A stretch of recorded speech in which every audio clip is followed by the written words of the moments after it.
Hello bachcho, let's read the following question. The shortest wavelength in the Lyman series of hydrogen spectrum is 912 angstrom, corresponding to a photon energy of 13.6 electron volt. The shortest wavelength in the Walmer series is about.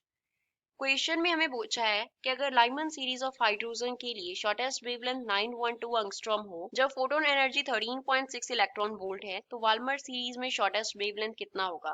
Will it be 3648 angstrom, 8208 angstrom, 1228 angstrom or 6566 angstrom? First of all, we will talk about the key concept used in the question. इस question में क्या key concept हम use करेंगे?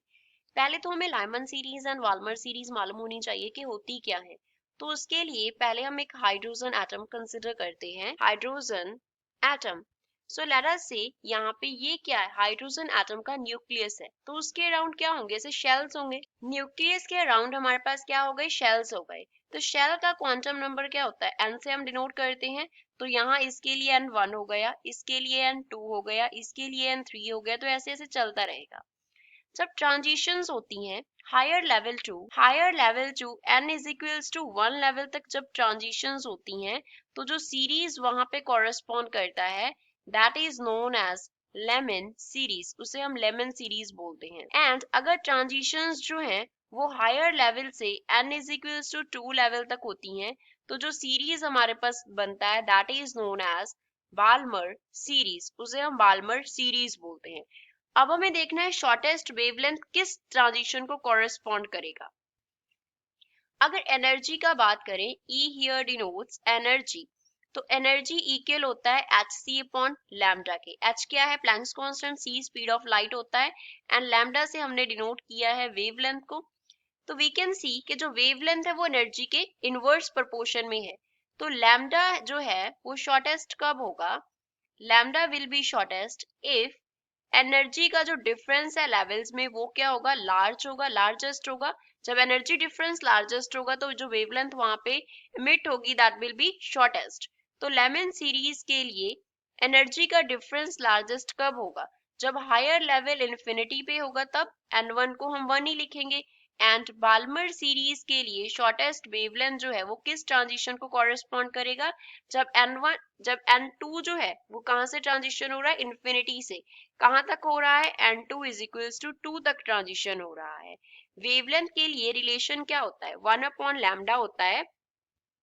1 upon lambda is equals to r into r, यहाँ पे constant को denote करता है 1 upon n1 square minus 1 upon n2 square होता है। n1 and n2 transition levels हो गए।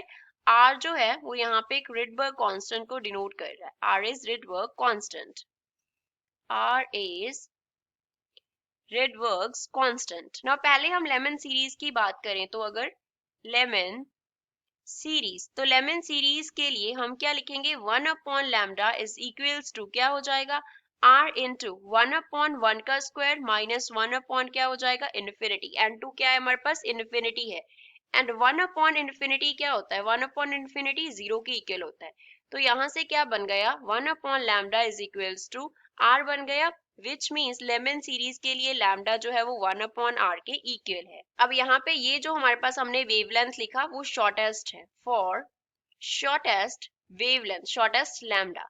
इसी तरीके से बाल्मर सीरीज के लिए, बाल्मर सीरीज के लिए क्या हो जाएगा, 1 अपॉन लैम्डा, लेट अस से इसको हम लैम्डा l से डिनोट कर लेते हैं to correspond the Lyman series, इसको हम लैम्डा b से डिनोट कर लेते हैं, ये भी शॉर्टेस्ट है। तो ये किसके इक्वल होगा, r इंटू 1 अपॉन, यहाँ पे क्या आ जाएगा 2 का square minus 1 upon infinity, again 1 upon infinity 0 हो गया। तो 1 अपॉन लैम्डा b इक्वल आ गया r अपॉन 4 के, विच मीन्स लैम्डा b जो है वो किसके इक्वल होगा, 4 अपॉन r के इक्वल होगा। अब 1 अपॉन r क्या है, लैम्डा l के इक्वल है। तो यहाँ से लैम्डा b जो है वो किसके इक्वल आ गया, 4 इंटू लैम्डा l के इक्वल आ गया। तो लैम्डा l हमें गिवन है, सो लैम्डा b क्या होगा, 4 इंटू लैम्डा l का जो वैल्यू है दैट इज गिवन 912 एंगस्ट्रॉम। तो यहाँ पे फिल कर देंगे 912। So from here lambda b shortest wavelength for Balmer series will be 3648 angstrom. So this is final answer for given question. तो given option में से A इस question का correct answer है। I hope you understood well. Thanks.